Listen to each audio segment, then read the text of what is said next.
All right, welcome everyone. It's Wednesday, October 22nd at 11 a.m. Pacific. I'd like to welcome everyone who's joining us live here on YouTube, LinkedIn, Facebook, and Instagram.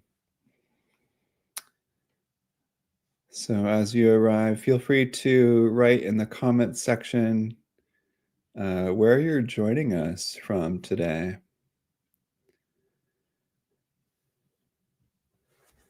We have people from all around the world joining us to meditate together and to explore this intersection between meditation and mindfulness and everything in between. We'll be talking about different mindfulness practices, different mindfulness meditations, how they contextualize with other types of meditation. And ultimately, we're here to support you with your own quality of presence, with your healing, with your growth, with your happiness, and to answer any questions that you have around mindfulness, your practice, how it relates to your life, how to teach mindfulness, how to lead meditations. So really here to support you with your practice. Looks like we have LLVJ from Boston, Brittany from Houston. Welcome. Sabir from Saudi Arabia. Welcome. Jason from Santa Cruz. We have more people joining us. So feel free to write down where you're from. Also, would love to hear what your intentions are, what you'd like to explore, what questions you have, so that we get a sense for who's in the room. We will start with a brief guided practice that we can do to kind of settle in, get a sense of our experience right now, to meet our moment with some honesty and acceptance and groundedness. We have Bethany from Florida. Welcome. Tom from Ontario. Winston from Dubai. Beautiful. Welcome. My dad spent a lot of time in Abu Dhabi, and I always wanted to go out there and see him. So welcome. My wife will be in Santa Cruz tomorrow. Jason? Great. Well, we have people here from Facebook, LinkedIn, YouTube, and Instagram. So it's a pleasure to be with all of you today. Let's get started with a brief guided practice to just help us land and settle in. This will be just a simple mindfulness practice where we'll start with grounding into the body, sense into breathing, expand and to get a sense of our emotional landscape a little bit, and probably sense into a little bit of peace, tranquility, maybe a little bit more perspective. So taking a moment just to kind of get a sense of the room around us, the space in front of us and to our sides and behind us.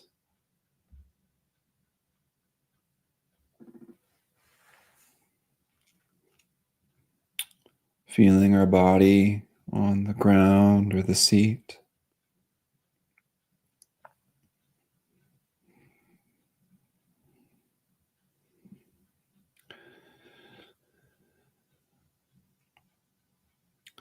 Noticing the different kinds of sensations in the body.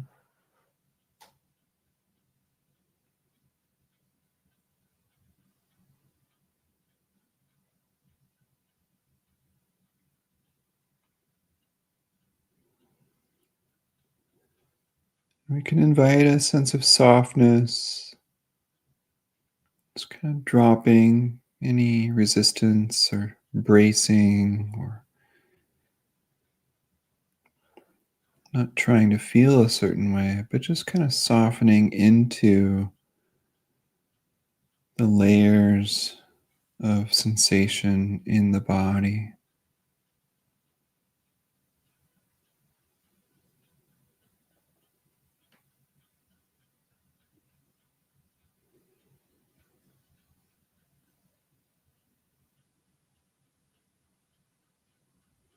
And we can gently close our eyes if we want to, or just kind of softening our gaze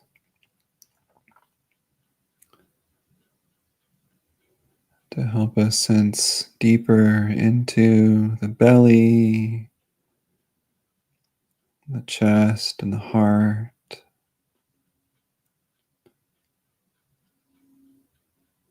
the head, the face.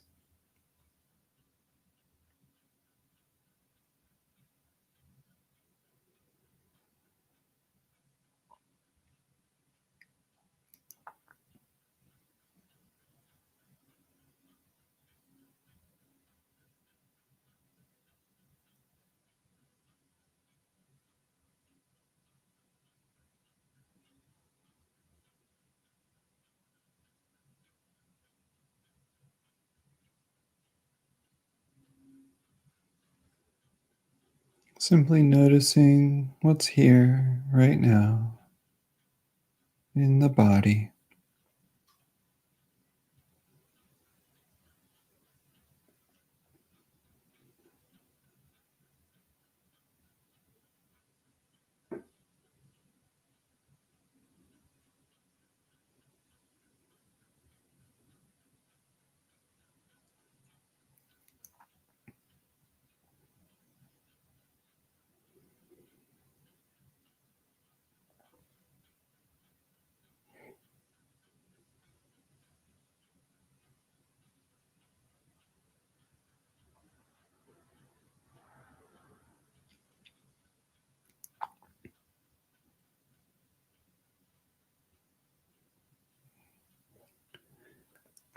Noticing how our breathing, connecting with the inhales and the exhales.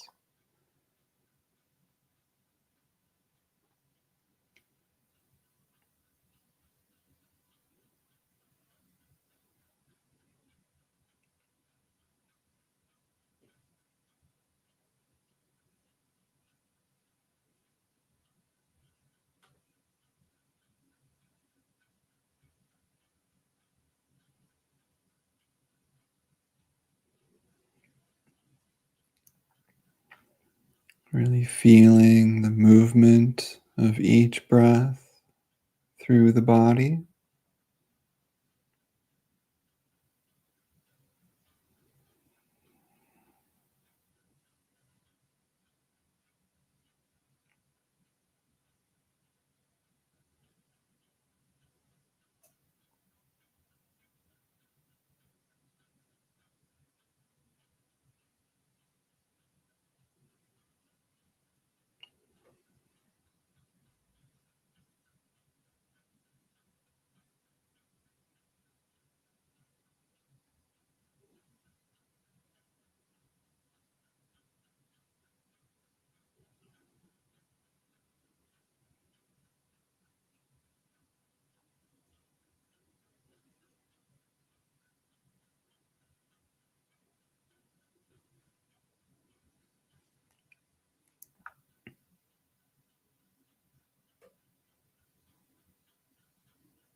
Maybe noticing the rhythm of the inhale and the exhale.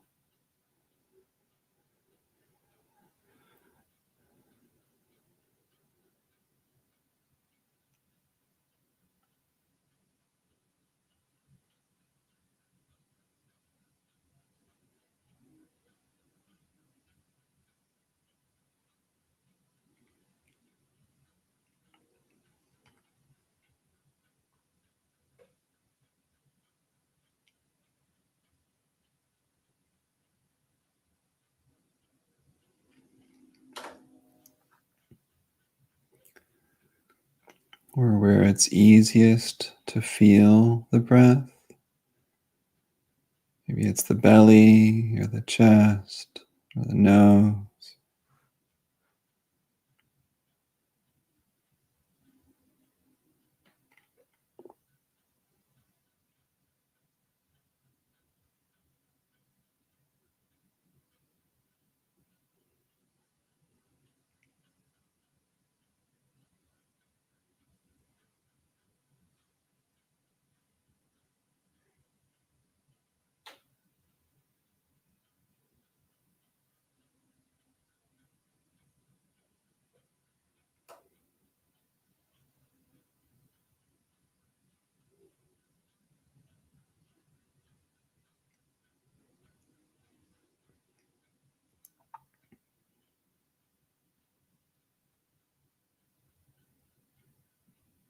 Maybe we can feel our breathing in the whole body.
Now expanding our awareness throughout the body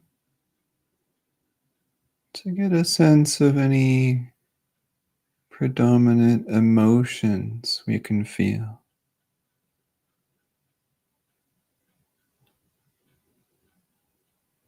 or underlying energies.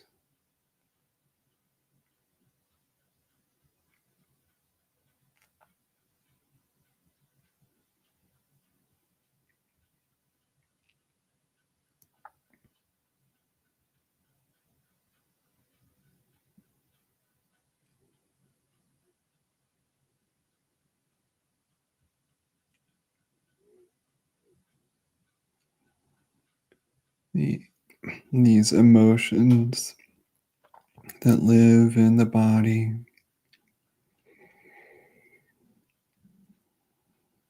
could use our gentle awareness.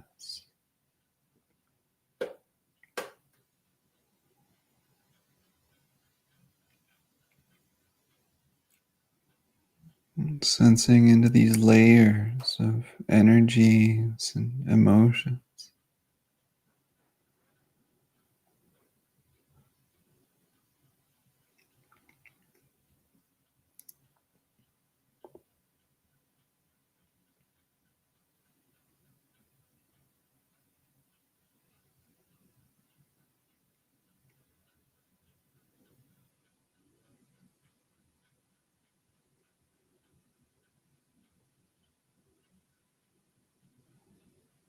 Are they most predominant in the chest or the throat or the belly?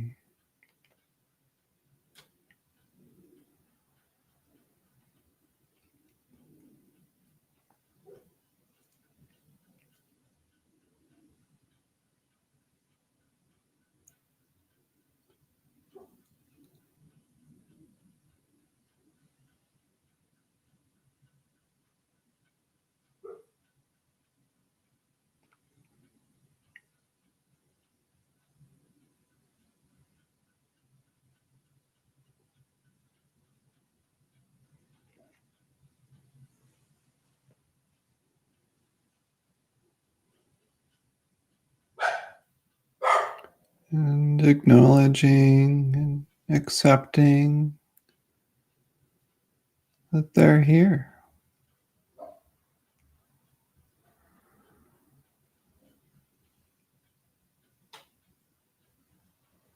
and allowing them to be here.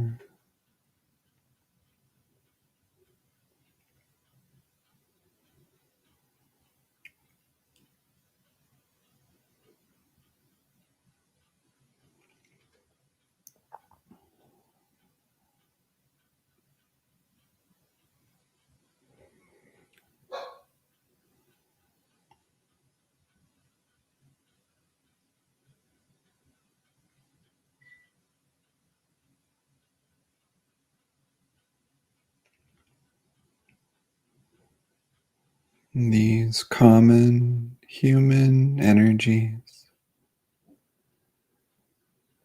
that come and go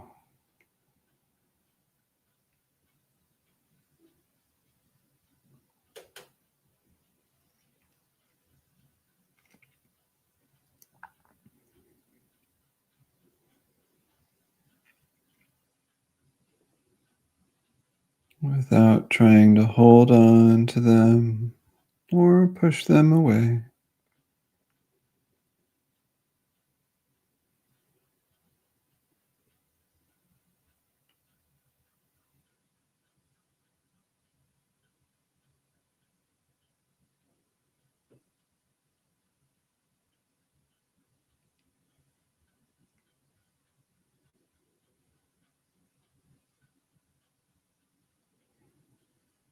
Just gently aware of their changing nature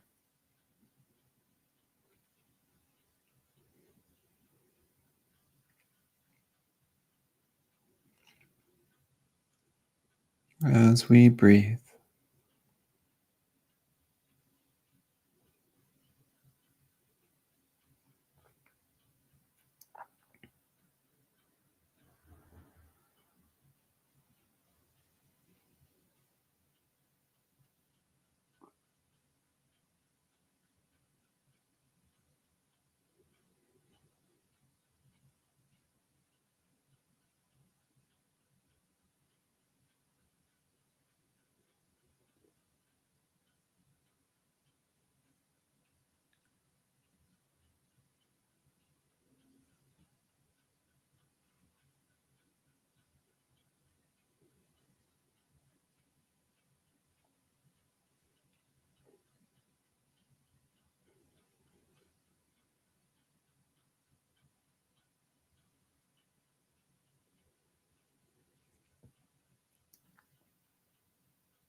And as we breathe,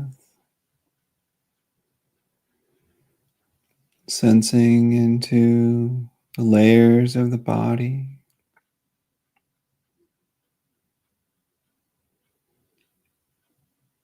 may we form this intention to bring the same quality of gentle, embodied awareness to the rest of our lives.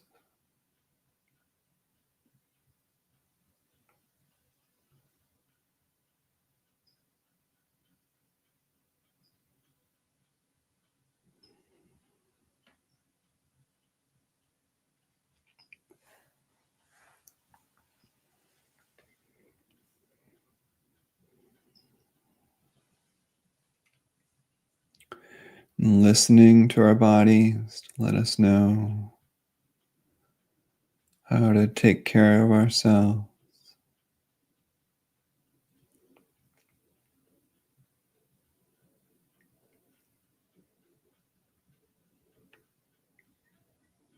To notice which layers could use a little more awareness or acceptance.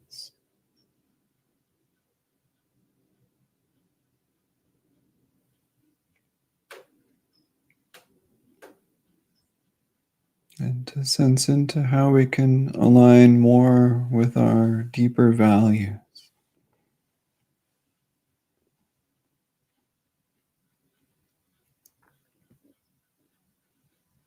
with courage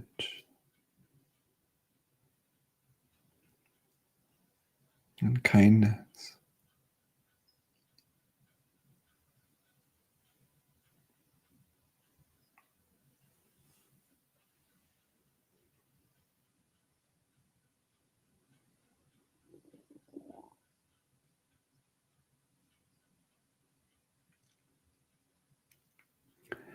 Maybe taking a deep breath or two.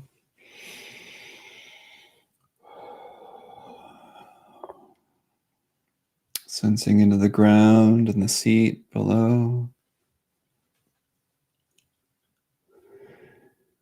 and the space and the sky above.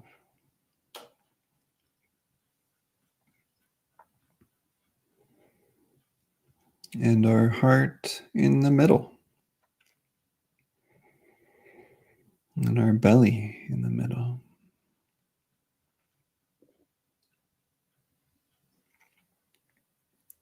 And slowly opening the eyes whenever you're ready.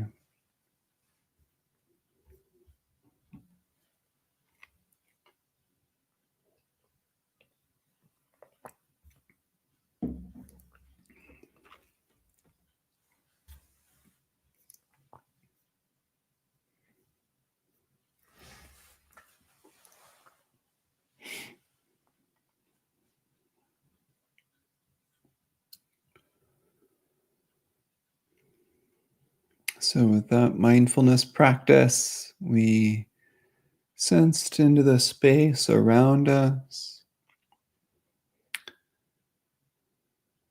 grounded into the body, soften the body a little bit, inviting a sense of safety, centeredness, and sensed into the rhythm, the sensations of breathing.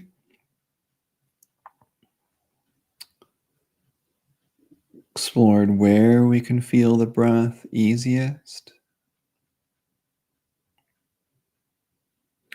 And we opened up to the whole body, sensing into predominant emotions and underlying energies. More subtle sensations, usually. And inviting a gentle awareness of how they feel without trying to push them away or hold on to them. Or just kind of exploring their nature, being common human energies. And allowing them to be here, accepting their presence. Doesn't mean that we have to like them, but we're just accepting that they're here right now. And that usually creates a space for us to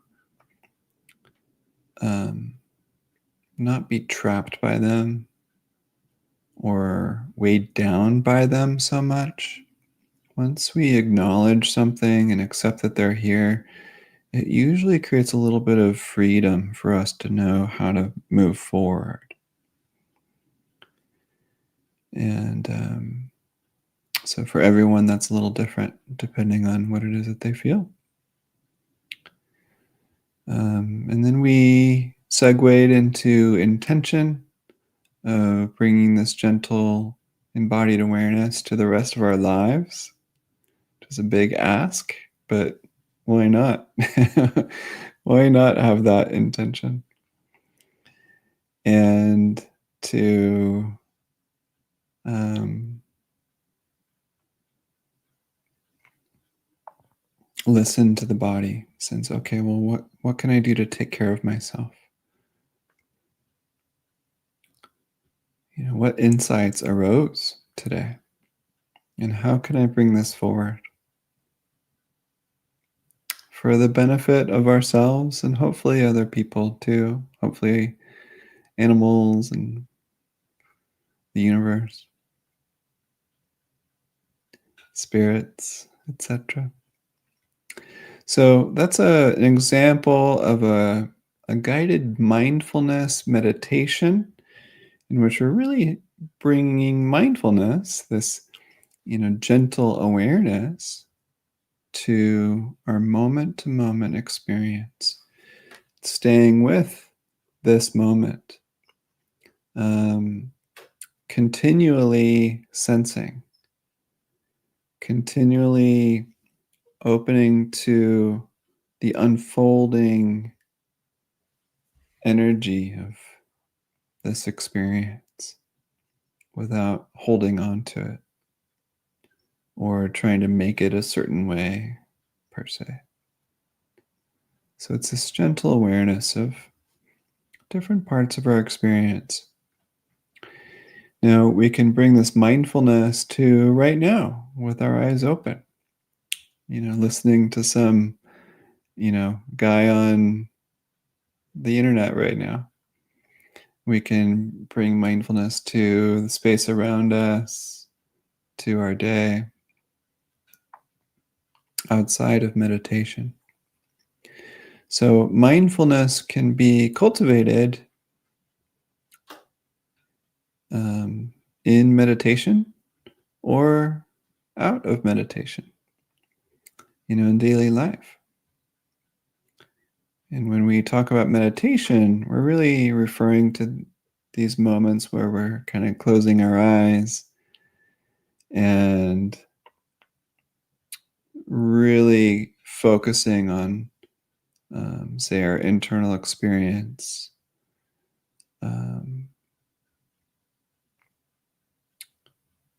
Kind of in a quiet, secluded place, usually. So, this is a mindfulness meditation, bringing this gentle awareness to our actual experience. But other kinds of meditations include visualizations, where we're trying to imagine ourselves in a certain place, which is a little different from mindfulness. There's concentration meditation, in which we could either be counting our breaths, concentrating on each breath as a sequence of numbers. We can repeat phrases as a way to concentrate. We can focus on one specific aspect of our experience, and that's it. Like, say, just the sensations of breathing at the nostrils, and only focusing on those sensations. That's a form of concentrating the mind onto one thing and one thing only.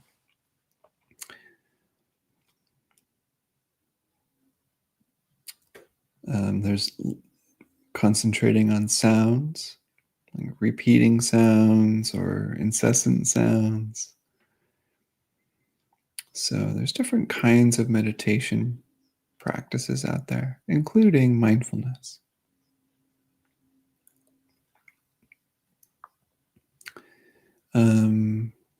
Winston, you said, my mind is always in the past and I need to come out of this issue. Yeah, so the practice we just did kind of helps us to come back to what's actually happening, what's actually here. So we can notice when we're remembering or ruminating, say, oh, that's ruminating. We don't have to judge it as being good or bad, right or wrong. You can just say, oh, yes, my friend, rumination, my friend, remembering, my dear friend, the past. Can I come back to right now by sensing into something that feels safe, preferably related to actual physical sensations like breathing or feeling our feet on the ground as we walk, as we stand, as we sit? We can put our hand on our belly or over our hearts to feel that contact, feel the flesh, feel the connection of what's actually felt right now. We can put one of our hands over a cheek. I usually put my left hand over my right cheek, and there's a sense of tender connection. Oh yes, feels quite warm.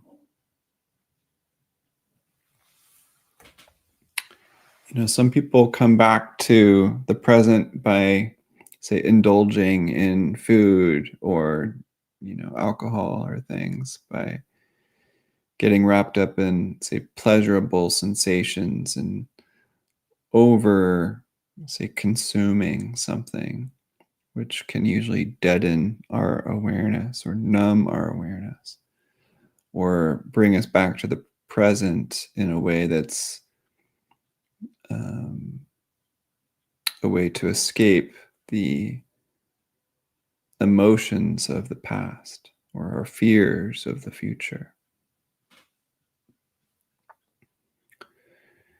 So, kind of waking up to that and saying, oh, yes, that rumination didn't feel very good. It's usually unpleasant. Or that fear of the future feels unpleasant. Doesn't mean it's bad or right or wrong. It's just unpleasant. And I get lost in it. But what happens when I come back to right now, to breathing this air right now, and exhaling and breathing? What happens when I really allow myself to connect with the fullness of breathing in this body right now? Feeling the fullness of this body, the sensations in the hands and the feet.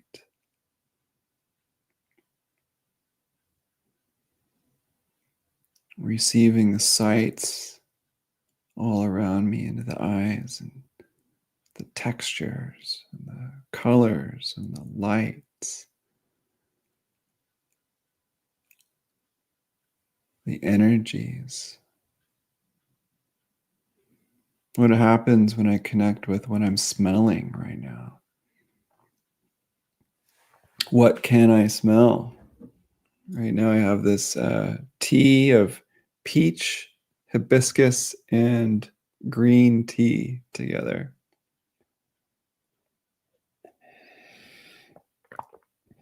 Really smelling the fullness of that. Maybe even smelling the cup. Waking up to our senses, connecting to our senses, coming back to our senses, literally. Feeling the points of contact of my body on the seat. Do I feel balanced? Do I feel upright? Sometimes we're struggling with depression, and there might be a lack of sensation, a lack of energy, stagnation. What does that feel like? It doesn't mean it's bad or wrong or good or right. It's just kind of a lack of energy right now. Very common. And so, what happens when we kind of wake up to our senses and really allow ourselves to fully sense into our human senses, capacity to feel? Like, what are the layers of feeling and energy? What happens if we wiggle a little bit?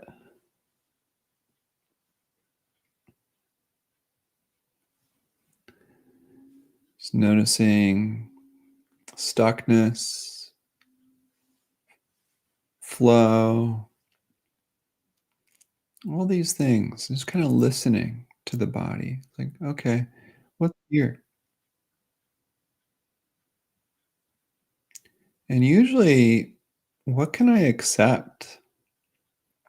Is oftentimes we get stuck when even just 2% of our experience doesn't feel acceptable. When we don't want to acknowledge something, we don't want to feel something. Maybe we're scared. Maybe we're sad.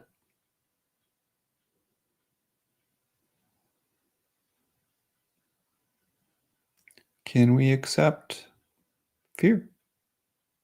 Can we accept sadness? Can we accept that something just isn't going the way we wanted or the way we hoped? Can we accept this reality in some way by opening to it and saying, yes, this is here right now? May not be what I wanted, but it's here.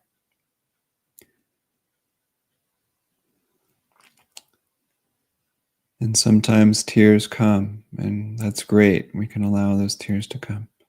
Sometimes a sense of spaciousness comes, or sometimes a new paradigm arises. It's like, oh, okay, this is the reality. How can I show up for this reality with a sense of soul or spirit or resilience or just love?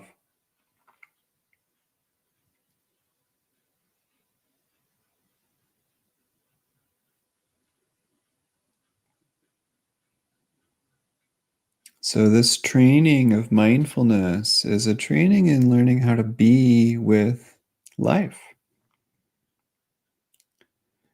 which is not easy all the time. And that's why it cultivates strength. When we cultivate mindfulness on purpose, especially in meditation, we're cultivating a resiliency, an ability to be with more of ourselves, cultivating an ability to be with more of each other. We're cultivating an ability to be with more of life. And we're cultivating an ability to accept, which is really a form of love. And through that strength and that perspective of being able to be with things, we also have more spaciousness to know how to proceed with strength and vulnerability and wisdom.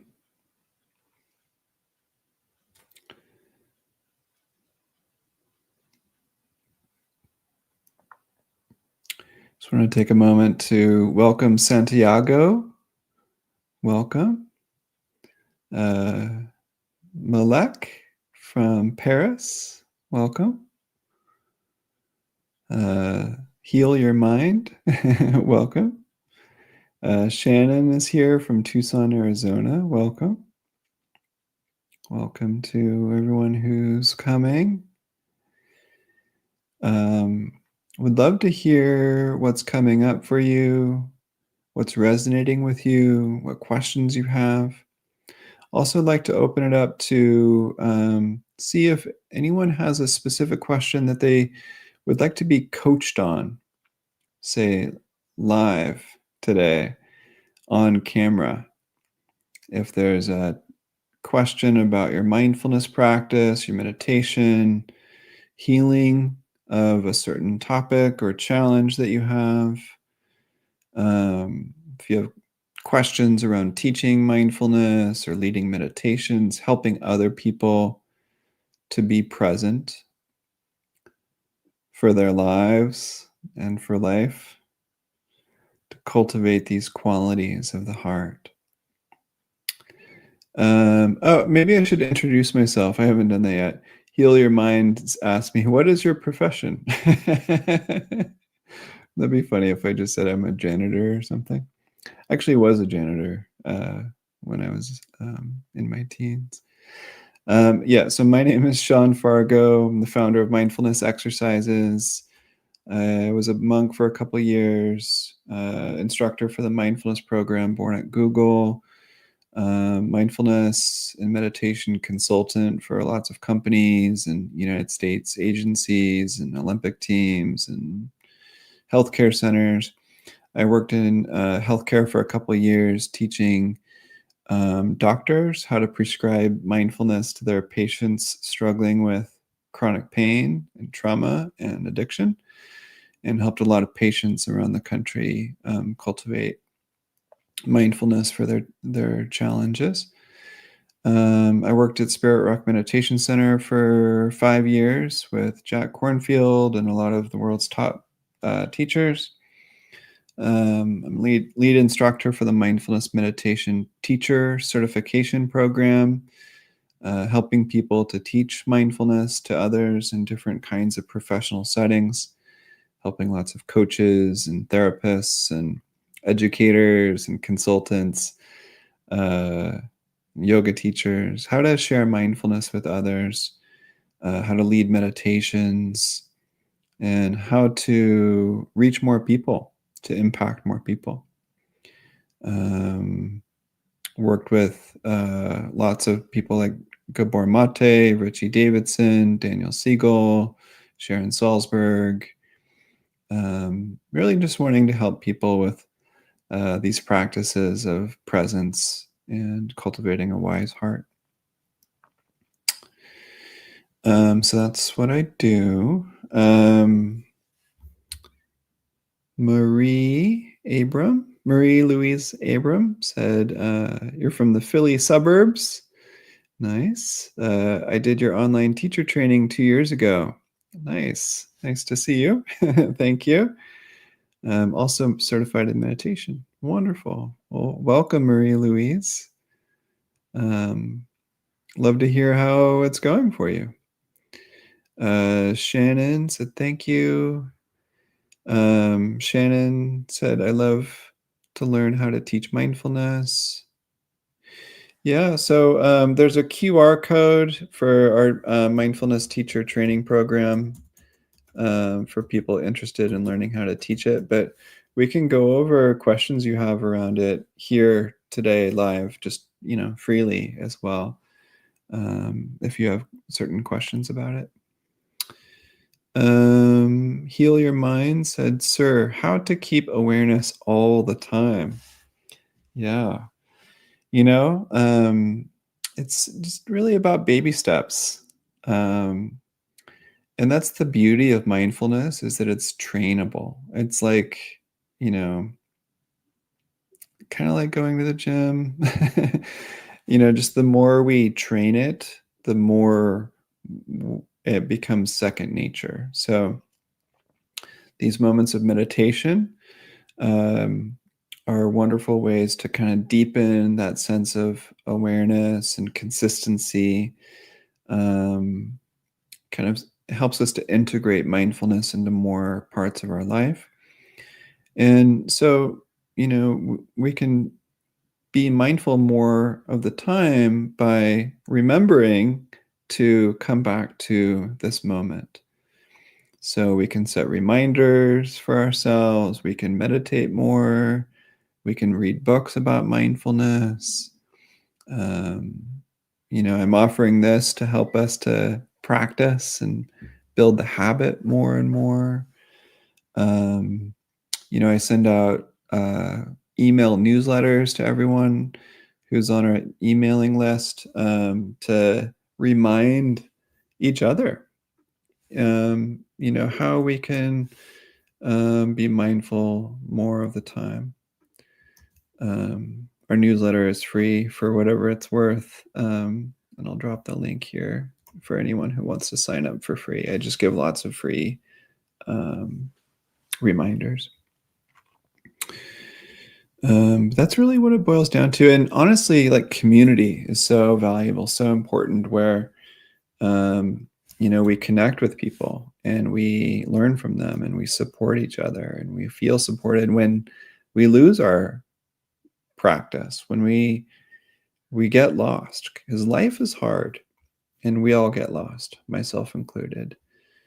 And so we need each other to remind each other, like, oh, yes, can we come back? Can we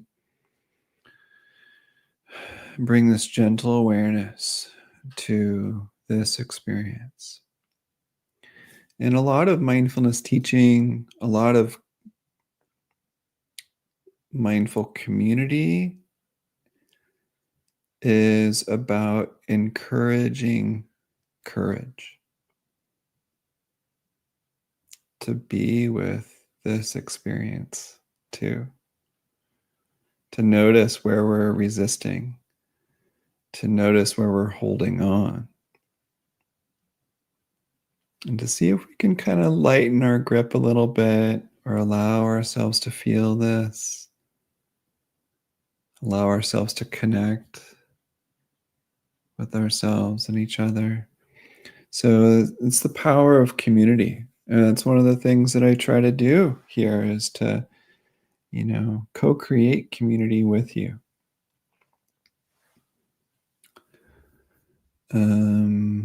Marie Louise, thank you for your sweet comment. Um, yeah. Shannon says, I am opening a transitional living house. Wow. Great. Well, thank you for helping people transition. A lot of, it's a huge part of life. So I hope that you're able to do that with success. Yeah, let me know how I can help.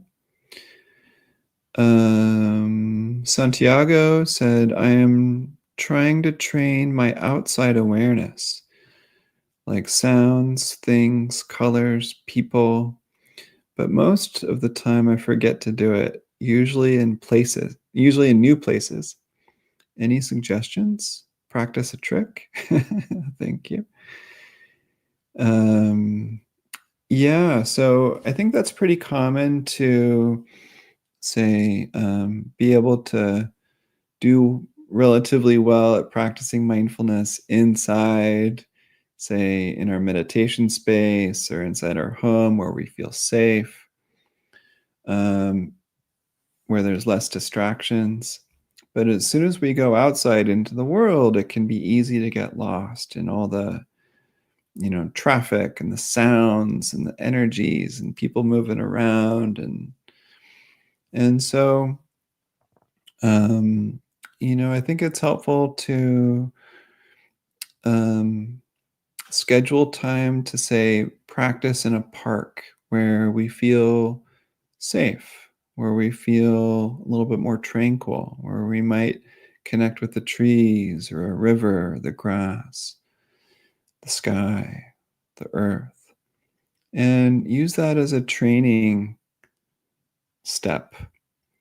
And then maybe you practice in a restaurant where we feel safe or we like the food and the music and the people, and practice mindfulness there just by ourselves.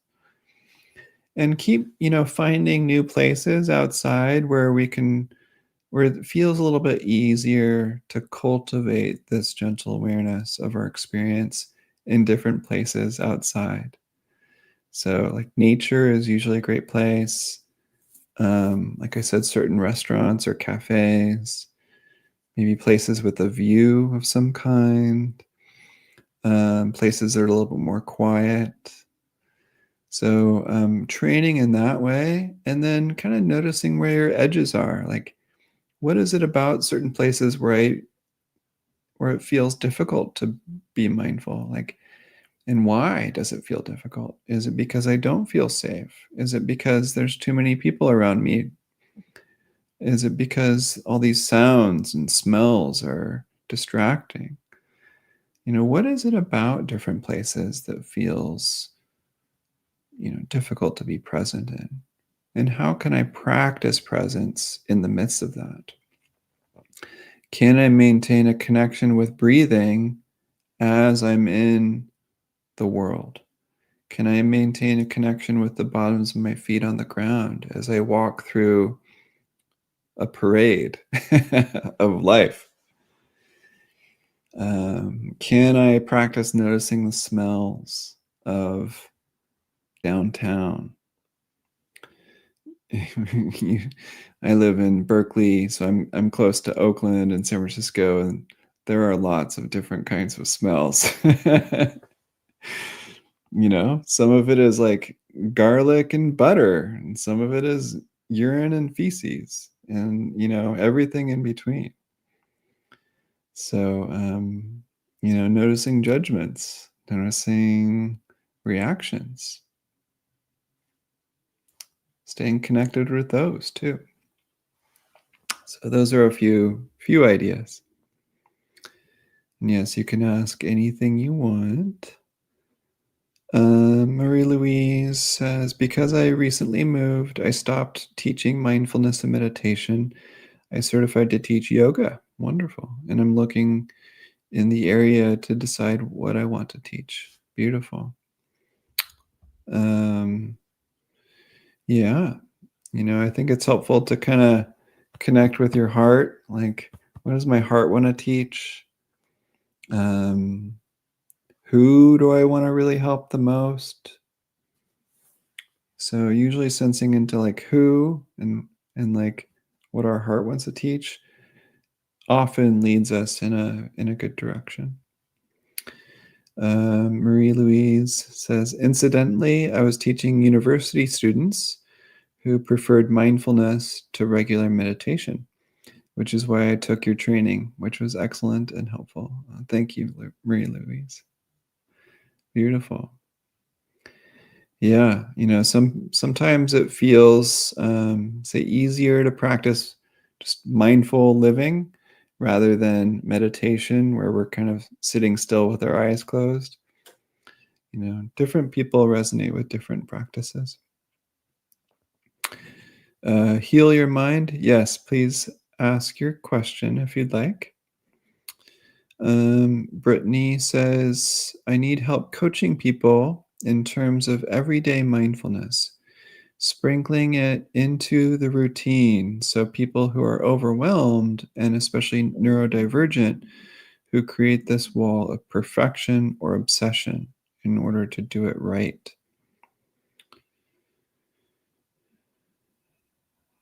Yeah. So in terms of coaching people with everyday mindfulness, um, and who are overwhelmed or neurodivergent. Um,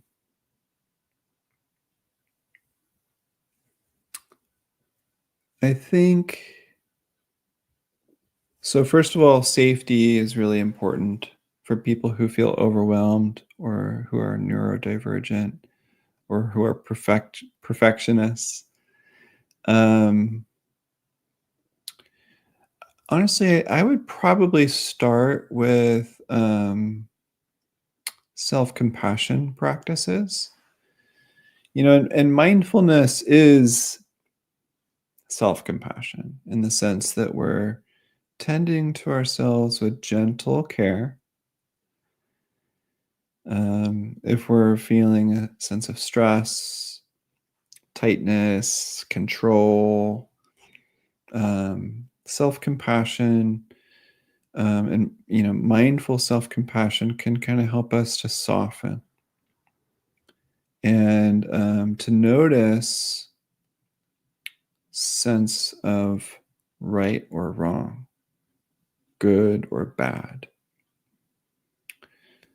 Um, Mindfulness is not about judging things to be good or bad, right or wrong, but rather we learn how to kind of reframe it in terms of, say, pleasant or unpleasant. So noticing judgments of good or bad, right or wrong, and can we feel like the harshness of judgment itself? Like, oh, yeah, there's a sense of tightness or disconnection that happens when there's judging. Can I reframe it into like sensations of judging being pleasant or unpleasant? Or what are the sensations of right or wrong? Tightness, disconnection. Um, what's the underlying fear underneath it? Because usually there's a fear that leads us to um, judging. Um, so I would start with a variety of self-compassion practices um, to help people soften a little bit.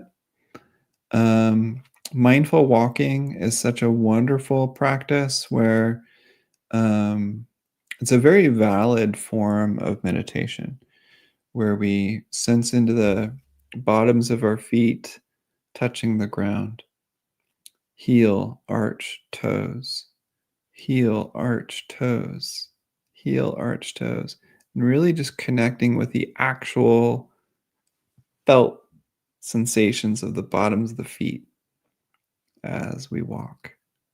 Can I feel the socks? Can I feel the padding of the shoes? Can I feel the gravel? Can I feel mud? Like whatever it is, like, can we feel the pressure? Am I a little bit walking on the outside of the foot or the inside? Am I kind of up on the toes a lot or the heels? Is it a pounding or is it kind of a soft, fluid walk? Am I upright? Am I leaning? How is my breathing compared with each footstep? So, mindful walking is usually a great way to integrate mindfulness into daily life. Same with mindful standing. Um, Again, connecting with the breath. Usually can't go wrong with the breath. So, sensing into how we're breathing as we walk, as we talk, as we sit here. Um, and that, giving them choice. Here are 5 practices that you can choose, what you want to do today or in this moment. Which one feels juicy, exciting, interesting, your favorite? People usually like choices. Like, oh, I want to do that today. I want to try this right now. That seems kind of interesting. And offering practices that are like pleasant, like um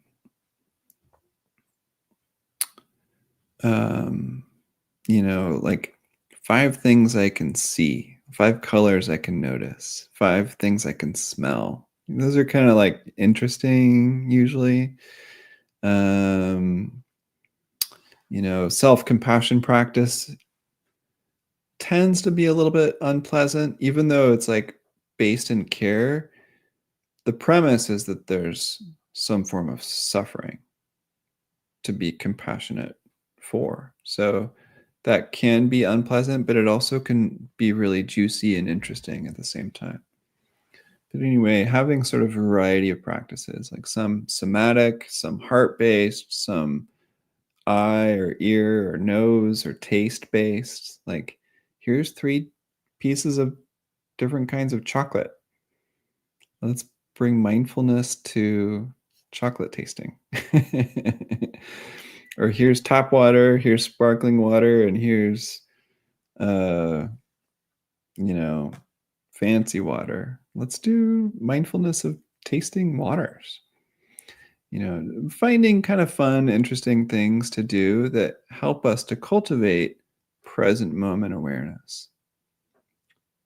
Uh, those are just a few ideas. But I do encourage a lot of trauma sensitivity with the populations that you're talking about. And we do offer a trauma sensitivity course co-taught by David Trelevin, who wrote Trauma Sensitive Mindfulness, and Christopher Germer, who is the co-founder of the Mindful Self-Compassion Program. And Willoughby Britton, who is one of the researchers of at Brown University of the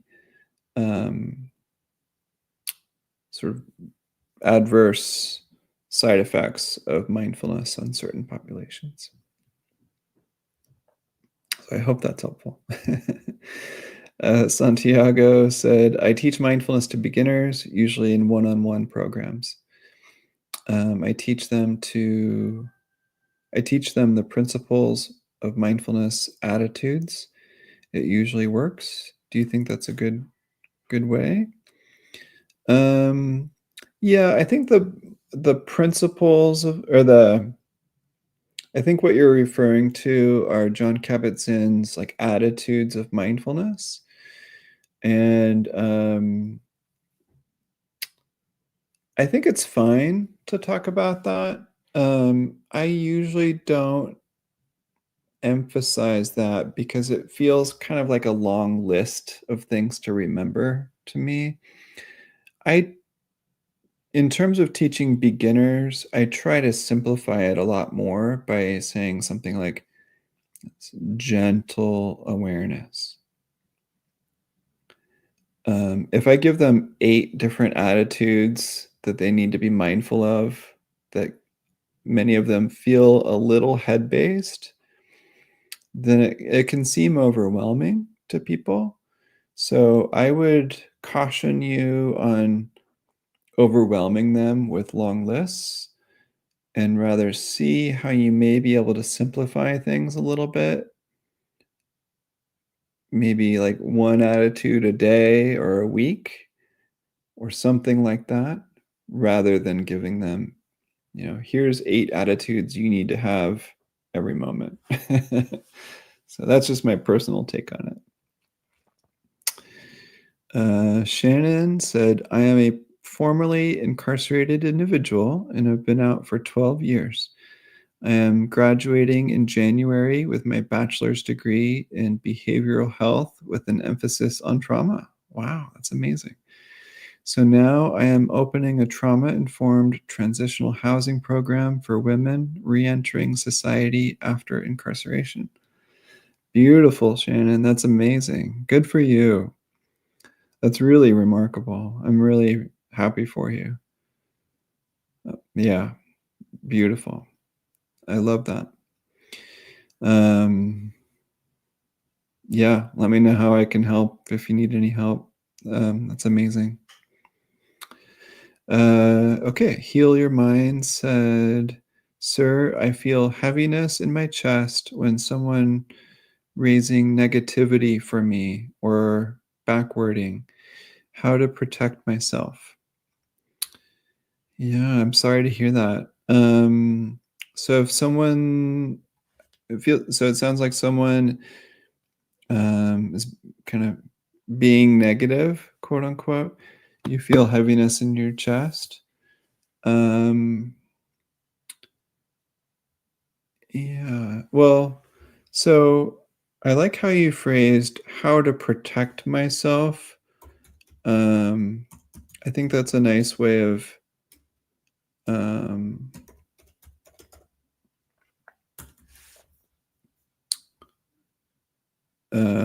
so I have a book reference I want to share with you.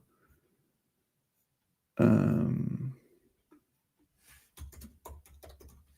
it's called The Book of Boundaries by Melissa Urban that I think can be helpful. I think with mindfulness, it doesn't mean that that we don't have boundaries per se. Um, but I do recommend the Book of Boundaries to help you be mindful and caring, but also to be able to clarify what your boundaries are, especially if you're not feeling safe. But I do, in general, recommend, um, say, sensing into the heaviness in the chest with um, gentleness and breathing with it. Maybe feeling your hand on your chest and where it feels a little heavy and offering yourself some kindness. Um, you could explore the heaviness in terms of like how dense is it? How thick is it? Is it hot or cold? How wide or long or deep is it? Does it feel like a sheet of paper? Does it feel like a lot of little dots? Does it feel like a ball? Um, is it moist? Is it dry? Is it still? Is it moving? Is it around the heart? Is it next to the heart? Is it in the middle of the heart? Does it remind you of uh, feelings from the past with parents, with teachers, with friends? Um, uh, is there a sense of anger? Is there a sense of fear? Is there a sense of sadness? Um, is there a sense of shame? So, kind of getting a sense of the emotional territory can be really helpful. Um, Having some kind boundaries and again, some self care. Brittany said, great suggestions. Thank you. The variety of sensation modalities is such a fun idea. Cool. Yeah, mindfulness can be fun. I like having fun. So why not have fun? Santiago said, thank you, Sean. Brittany said, that sounds very interesting since I do work with a lot of survivors as a hypnotherapist, but want to branch into coaching to include conscious activities, giving them more of a sense of control over their perceptions and perspectives. That course could be very helpful. Great. Yeah, a lot of mindfulness leads to a sense of agency. Like, am I feeling like a victim? Am I feeling a sense of um,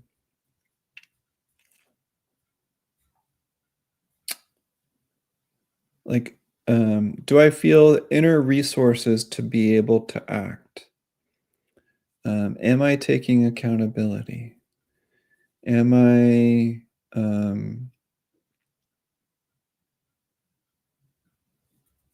being me? I don't know. Like, the more we invite, sort of, especially in meditation, where there's a sense of like space and quiet for things to land, we usually feel the deeper layers of what's going on.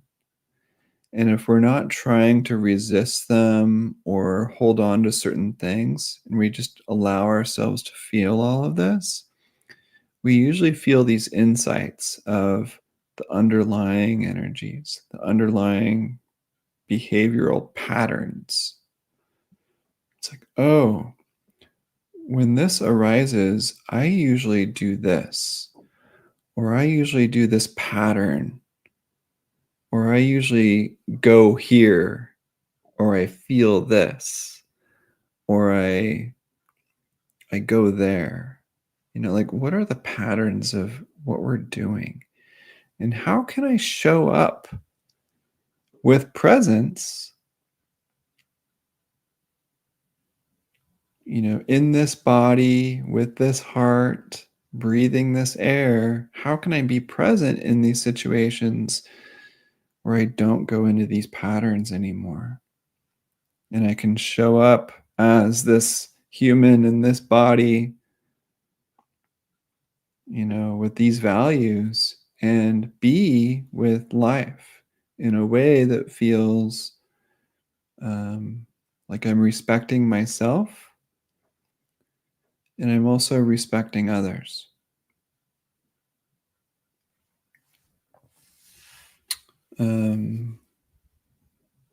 Yeah, beautiful.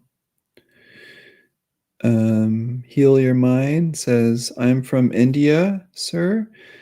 I'm really obsessed for spirituality in my life and my soul. Goal is to become spiritual person, sir. Yeah, beautiful. Um, yeah, I think mindfulness is really helpful to sense into spirit, energy, underlying energies, the energies around us, with our eyes closed, with our eyes open, sensing into heart.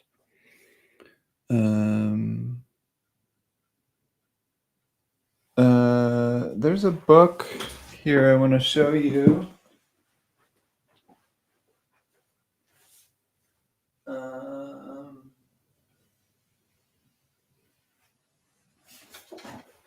Called Essential Spirituality. I don't know if you can see that, but it's the 7 central practices to awaken heart and mind. And it's exercises from the world's religions to cultivate kindness, love, joy, peace, vision, wisdom, and generosity. So basically, what Roger Walsh did was he studied like a lot of religions and spiritual practices around the world from thousands of years and found that all of these traditions, um, you know, cultivate spirituality in these 7 practices. So I would highly recommend checking out Essential Spirituality. Hope that helps. Teresa or Terry says, hi, I struggle with how intense people feel mindfulness could be. As a coach, I tend to work towards helping my clients understand being present, especially at good times, so that when that dark moment comes, they can feel proud and tune into positive moments. I call it catching yourself in a good place, helps you identify what good looks like.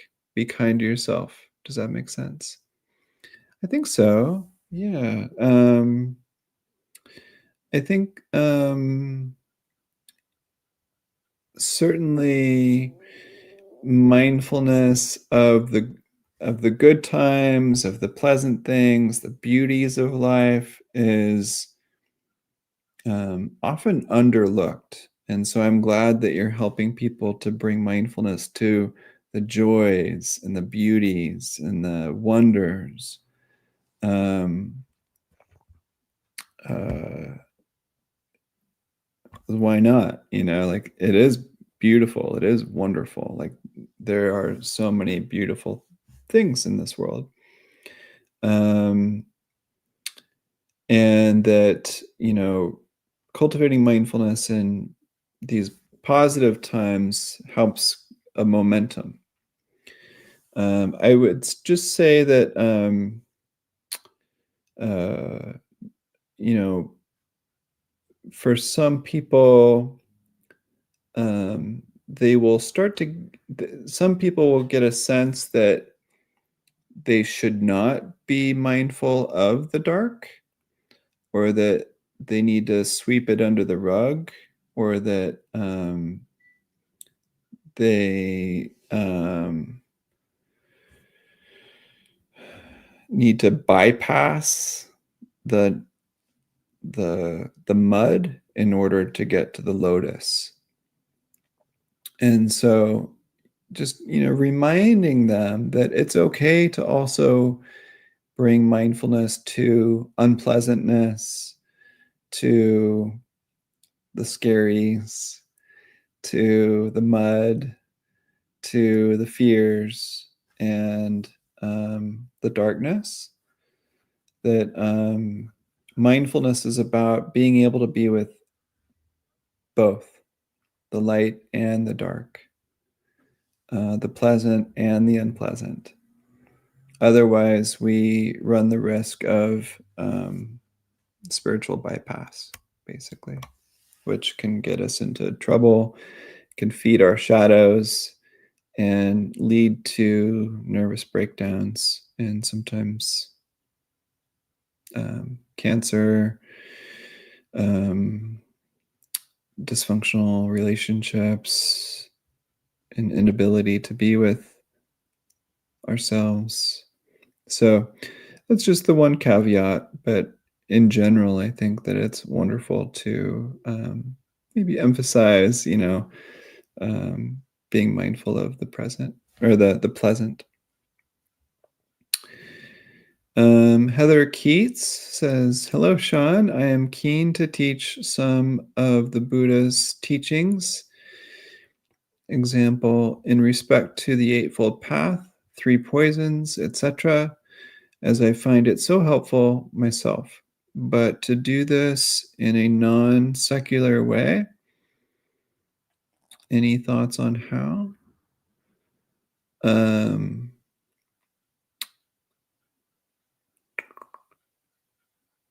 Sorry, so do you want to teach it in a non-secular way, meaning you want to just teach Buddhism explicitly as Buddhism? It sounds like that's what you're saying. In terms of teaching the Eightfold Path and the three poisons, I think sharing your experiential understanding of those things is really helpful. Sharing how you relate to them in your own life, and in terms of how you relate to them as a practitioner. So, it can be really tricky teaching the Eightfold Path as an unenlightened person. I think it's just important to not claim that you know the ins and outs of the Eightfold Path, but rather say, I'm practicing this, and this is my experience of it, so that we're not overinflating, ourselves as like a master of Buddhism or an enlightened person, but rather a fellow practitioner. And that's usually something that I just recommend in general for anyone who wants to teach mindfulness and meditation, which is to, practice with them, to invite our own presence as well. so that we're all practicing this together. It's not like I'm telling you that you need to do this because you aren't, as well practiced as I am. It's more like, let's practice this together. Okay, Heather, thank you for clarifying that you mean that you want to teach Buddhism in a more secular way. Um, yeah, so, the quickest way to do that, I think, would be just to drop the naming conventions of the Eightfold Path, Buddhism, Three Poisons, etc. You don't even have to use the word mindfulness or meditation. But sometimes the naming conventions of things trip people up. So if you want to share some of these teachings in a secular way, you could consider not using the term Eightfold Path, but rather,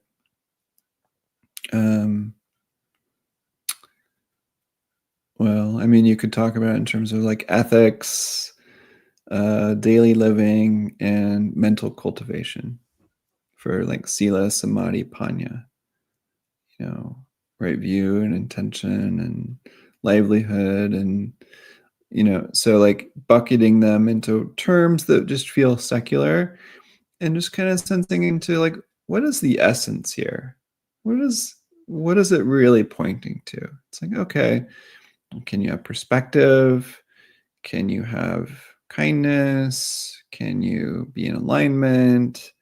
Can you, connect with your self and your presence and your spirit or your soul or whatever? Like, what is the essence of what it's about?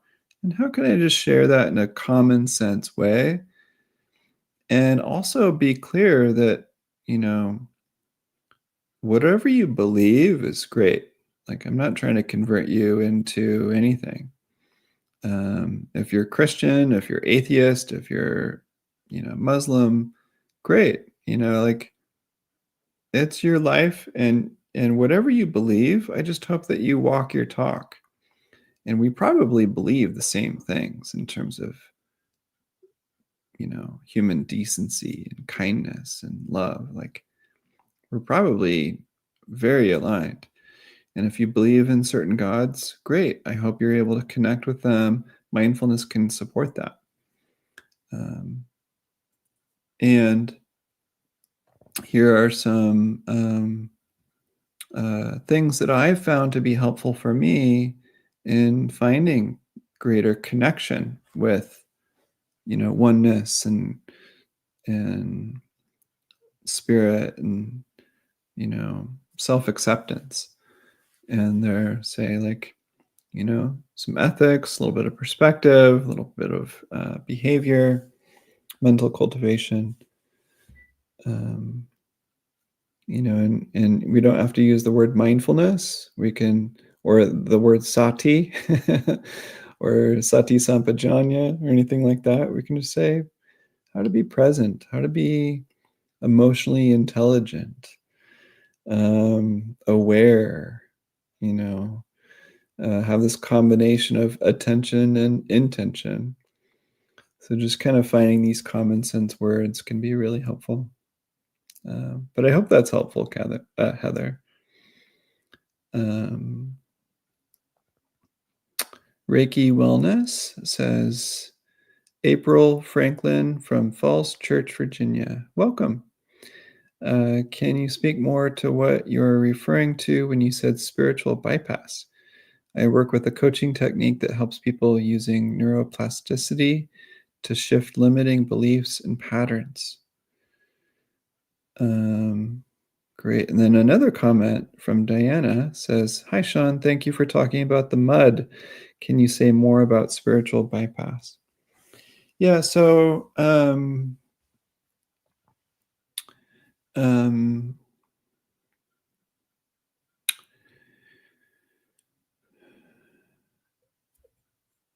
lot of, and I was guilty of this too. I don't mean to use the word guilty, but I did this for a long time, and I still do it from time to time too. It's very common to kind of focus on um, the pleasantness of life, on the beauties and the wonders, and the goodness of life, and and that's beautiful, and it feels good, and it's fine to do that. There's nothing wrong with experiencing the joys of life, or to hang out with a sense of peace, or to, work on acceptance and care and all these things that are quite pleasant and also true. Um, Unfortunately, um, you know, as human beings, we also experience stress, um, disappointments, sadness, sometimes anger. There's a realm of emotions that are natural to all of us. Um, I don't care who you are, like 100% of us have these emotions naturally. And it's okay to have these emotions. Um, so it's important not to sweep them under the rug or ignore them or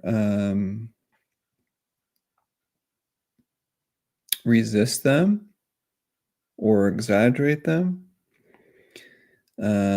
or to pretend that they're not there, um, or to think that we shouldn't feel them. Um, so a lot of us will judge these, say, unpleasant emotions, or what some people call negative emotions, as being bad or wrong. And usually that judgment is born out of a sense of shame. Um, and so, therefore, like a lot of us will bypass those emotions or, ignore them, judge them. It's like, I want to focus on the good instead. I want to focus on um, how I should be feeling. I want to focus on feeling better. I want to focus on um, getting over this. I want to focus on bypassing this. I don't want to feel this.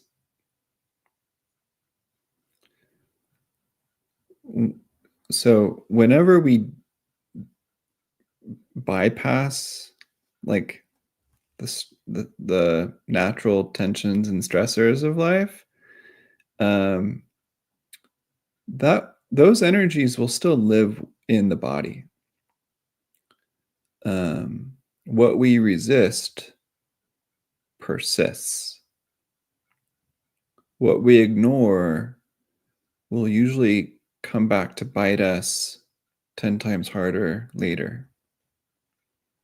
It will usually lead to a breakdown because we're not open to being with the reality of these energies. Um, One of the beauties of mindfulness is that we can notice the arising of, say, stress, the arising of sadness. We can sense the arising of anger. We can sense the arising of all these things in real time and allow them to come, but also like allow them to pass. We offer them the space to arise. We don't have to like act on them per se, but we can witness them with gentleness. It's like, oh, yes, this too is a part of,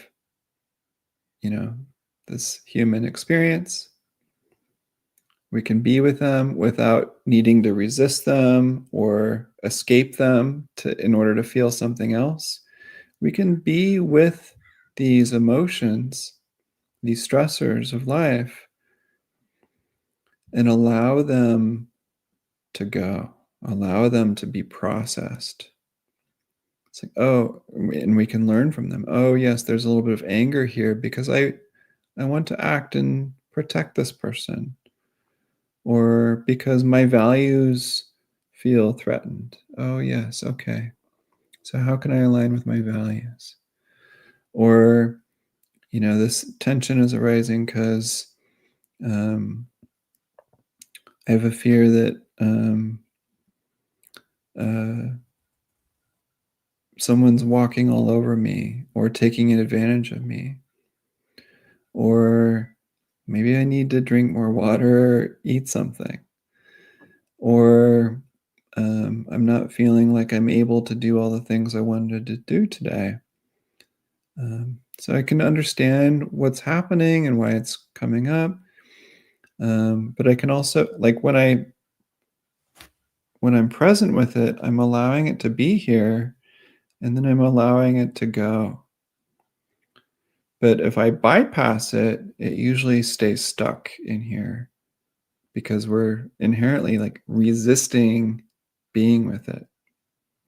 What we resist persists. And when we resist just being aware of something, it will stay there until we acknowledge it without judging it. So when we judge it to be bad or wrong, that's a form of resistance, and it sticks around, and usually it gets stronger. So that's what I mean by spiritual bypass. There's lots of books about spiritual bypass around there. I hope that makes sense, but please let me know what you think, what's resonating or what's coming up for you. Heather said, perfect, thank you. Yes, that makes sense. Wow, lots of questions about spiritual bypass today. So I do have a book on spiritual bypassing. And most of us do it a lot. It can be very subtle sometimes, but it's really important for us to notice when we're doing it.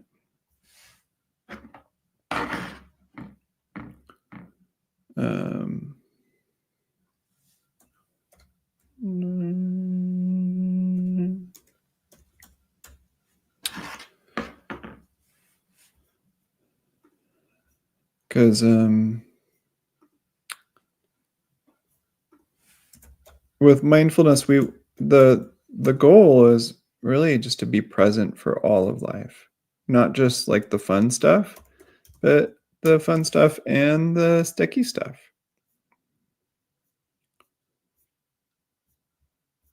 I'll find the book shortly. So anyway, I hope that's helpful, but I'm curious what's coming up for some of you. I don't know if I explained that. Great. Terry said, yes, I get it. It's like a hidden pain. Yeah.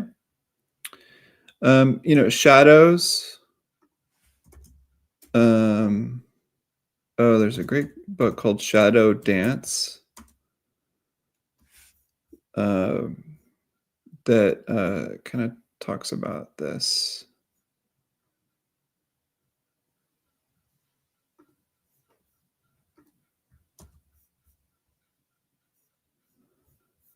But again, it's important to note that it's not about good or bad, right or wrong. That the more we get caught in this paradigm of everything being good or right, or it being bad or wrong is usually an indication um, of how we feel about ourselves. And so it can, start to point to, like, is there a sense of shame that I'm masking or avoiding? And I know this is a really touchy topic, but it's really important. And to allow ourselves to be with these underlying judgments, saying, okay, like what's here? Like, why are there these forms of reactivity? And a sense of like deeming things a certain way. And what does that speak to in relationship to how I feel about me? Um, and with shame, uh, like me being good or bad, as if we're one or the other, which is, I argue, not the case. Um,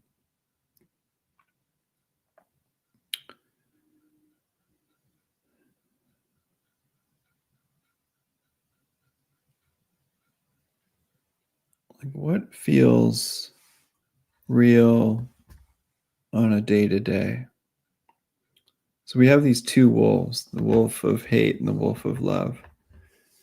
Um, and I don't think there's like people who are inherently, say, evil or bad people per se. I think we do have a sense of like goodness in all of us. But um, we all have our tricky moments, our difficult sides, our patterns that we go into.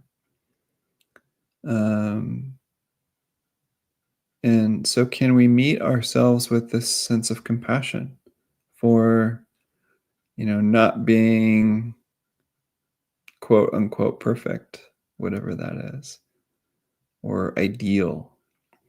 We're all human and it's a messy life, it's a messy world.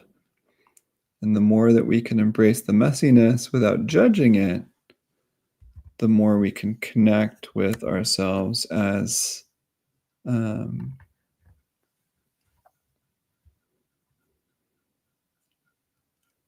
you know, loving,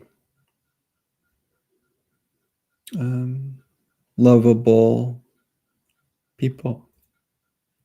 And the more we can connect to others as, them being lovable people instead of, deeming each person to be good or bad people.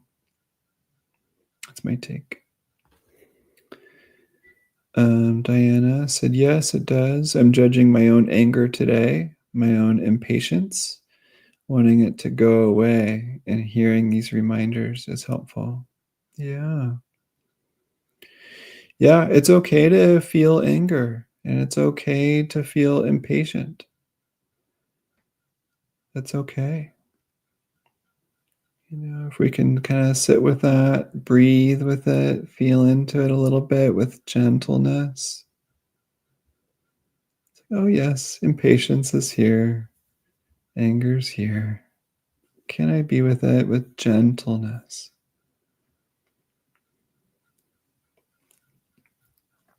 Reiki Wellness says, yes, that makes sense. I've just wondered if using tools that help quickly transform the old reaction pattern, associated beliefs, feelings, etc., not suppress them, is a bypass.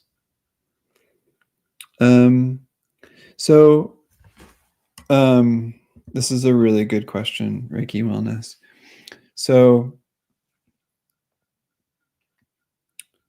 it's important to act, it's important to cultivate, behaviors and beliefs and, um, you know, changing our state.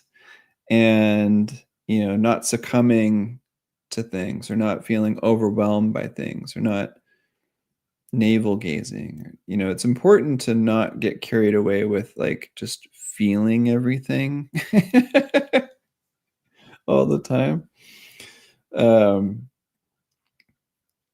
the recommended uh, steps are to like to to notice it's here, to sense into it, to breathe with it, and if there is a reaction, to like jump out of it and just do or get rid of it, notice the reactivity, the impatience, and to breathe a little bit more with it, and to kind of sense into like how reactive does this feel, and that will usually give you the indication for how long to stay with it.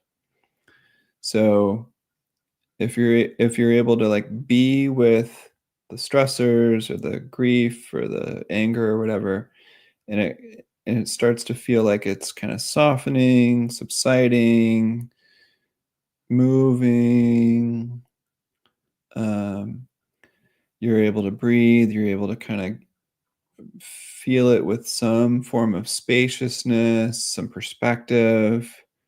You can feel it without getting too riled up or too overwhelmed. Like if the energy of it is kind of dissipating over time, then you can kind of then segue into work with beliefs and actions and new patterns and things like that. But if you kind of just barely touch the surface of the energy of it, and it feels strong, um, you don't want to then bypass it or quickly move into something else. I mean, you can, but you can't get away with doing that very often. You're going to want to find an appropriate time and an appropriate space in an appropriate place where you feel safe enough to then tend to it. So you don't always have to tend to it like right now, but you do want to make sure to like bookmark it and find the space and time to tend to it with gentleness, and tend to the intensity of it with gentleness until it doesn't feel as intense. You don't want to like quickly get through it. You just want to like offer it some space and time for you to kind of feel it, and breathe with it, and investigate it, and explore it, and breathe and listen to it, and accept it and feel it. And then when the energy isn't as intense, then I think it's safer to then work with states and patterns and behaviors and beliefs. Um, so I hope that's helpful.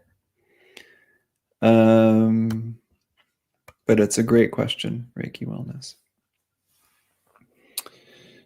Dr. Abir says, meditation is completely different from mental alertness. I have scientific research on mental alertness as well as a psychotherapist. I use it sometimes with borderline patients. Cool. Great. Yeah, meditation is usually referred to as like mental cultivation, where we're cultivating a certain kind of mental quality, like concentration, love, um, peace. We're cultivating something. Mental alertness um, is used in meditation, but they're not necessarily the same thing. Like, so mental alertness is like awareness that can be used in cultivating qualities. But yeah, mental alertness, you know, it's kind of like what we're conscious of in our daily life as well as in meditation. Um, Yeah, feel free to share your research, Dr. Abir. Yeah, and I'm also curious what is resonating with folks around the spiritual bypass um, conversation that we're having. And yeah, and oh, Terry said, absolutely. I was guilty of being a positive wizard and hiding, not healthy, and like a funnel of acid in your guts. That acid will come up. Yeah, it will. Um,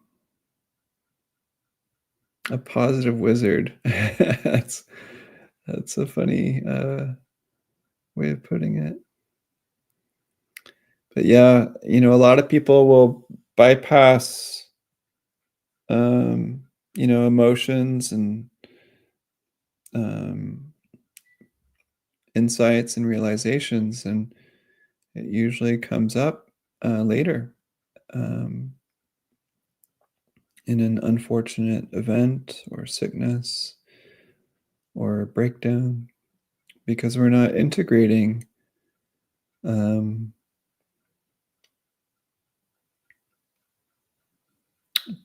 pieces of our past. We're not integrating or being aligned with um, just the reality of our experience. When we bypass something, we trap it into our bodies, like in a very literal way.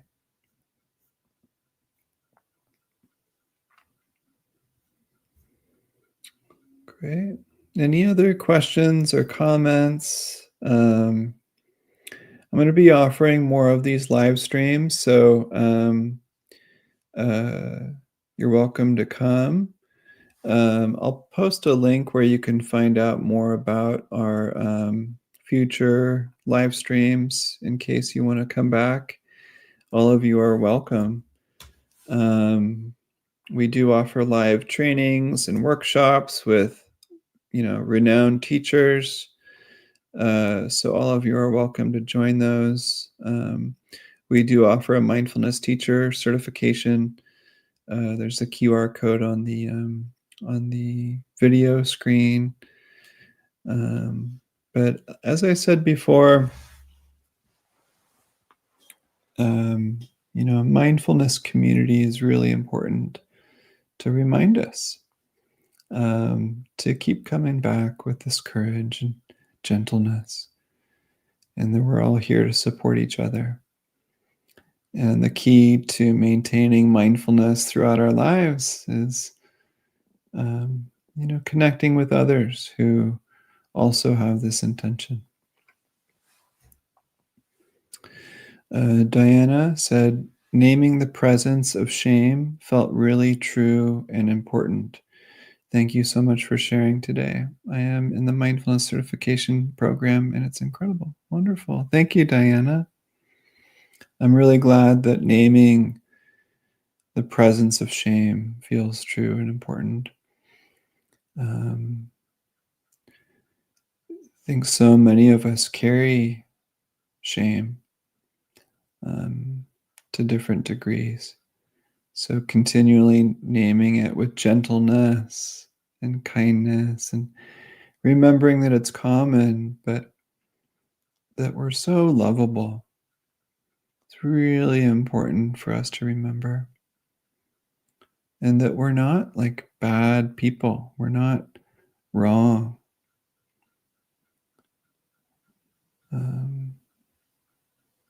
I think that a lot of spiritual bypassing is based on a fear of being bad or a fear of being wrong. So we all need to hear that, we're not bad people. We're not wrong. That we're very lovable. Dr. Abir, thank you for sharing your research. Oh, I didn't know that I could click on comments to highlight them. That's cool. Yeah, thank you, doctor.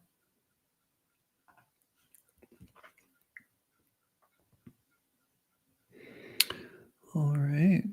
Any other questions or requests, comments?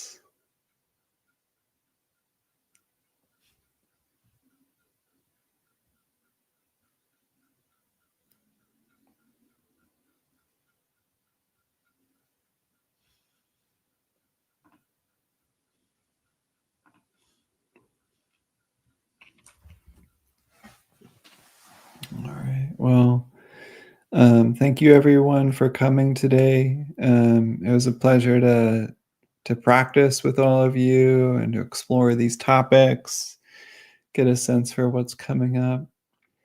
Again, I'll be here probably in a couple weeks again on a similar day and time to support you. If you have any questions whatsoever, um, please feel free to reach out. You can always email me as well, and I'd be happy to support you.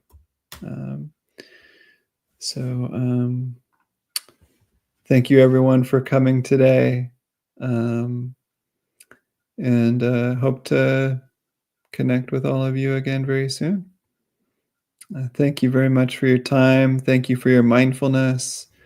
Thank you for wanting to share mindfulness with others. And wish you all a wonderful rest of your day. Thank you, everybody. Thank you, Diana. Thank you, Monica. Thank you, Dr. Abir. Thank you, Reiki Wellness. Thank you, everybody.